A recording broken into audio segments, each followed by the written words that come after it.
ஸ்ரீராம ராம ராமேதி ரமே ராமே மனோரமே சகஸ்டராம தத்துல்யம் ராமநாம வரானனே.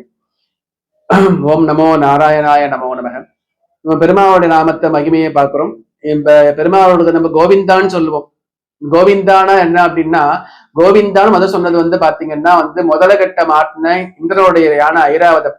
இதுதான் பெருமாள்கிட்ட பெருமாள் முதல்ல கூப்பிட்ட நாமம் கோவிந்தான்னு சொல்லிதான் கூப்பிட்டது. கோவிந்தானா என்ன அப்படின்னு அர்த்தம்னா, கோவிந்தானா காப்பாத்து அப்படின்னு அர்த்தம். இறைவா காப்பாத்து அப்படின்னு அர்த்தம். கோ என்றால் பசு, இல்லைன்னா அரசன், இல்லைன்னா தலைவன் அப்படின்னு அர்த்தம். கோ என்றால் பல அர்த்தம் உண்டு. அதுல தலைவன் ஒரு அர்த்தம் உண்டு, அரசன் ஒரு அர்த்தம் உண்டு, இறைவன் அர்த்தம் உண்டு. அதனால கோ அப்படின்னா இறைவன் அப்படின்னு அர்த்தம், தலைவன் அர்த்தம். விந்தன் அப்படின்னா தலைவனா இருப்பவனே அப்படின்னு அர்த்தம், இருப்பவனே நிலையானவனே அப்படின்னு அர்த்தம். அதனால ஐராவதம் என்ன கூப்பிட்டுச்சு அப்படின்னு பாத்தீங்கன்னா கோவிந்தா அப்படின்னு கூப்பிட்டுச்சு. கோவிந்தானா என்ன அப்படின்னா காப்பாத்து அப்படின்னு சொல்றதோடைய சுருக்கம் தான் கோவிந்தா என்ற நாமத்துக்குரிய பொருள்.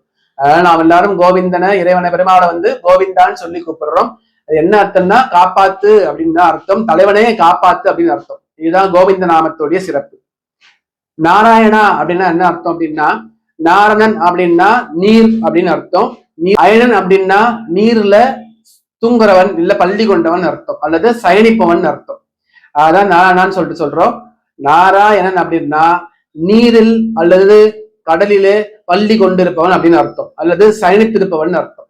இதுதான் நாராயணன் என்ற பொருள், நாமத்திற்குரிய பொருள். அதாவது நம்ம நாராயணா அப்படின்னு சொல்றோம்னா அது நாமம் என்ன அப்படின்னா, பெருமாள் சயன கடல்ல இல்ல நீர்நிலையில பள்ளி கொண்டிருக்கிறார், கடல்நிலையில நீர்நிலையில சயனித்திருக்கிறார் அப்படின்னு அர்த்தம். இதுதான் நாராயணன் நாமத்துக்குரிய பொருள் விளக்கம். ஓம் ஸ்ரீ மாத்ரே நமः.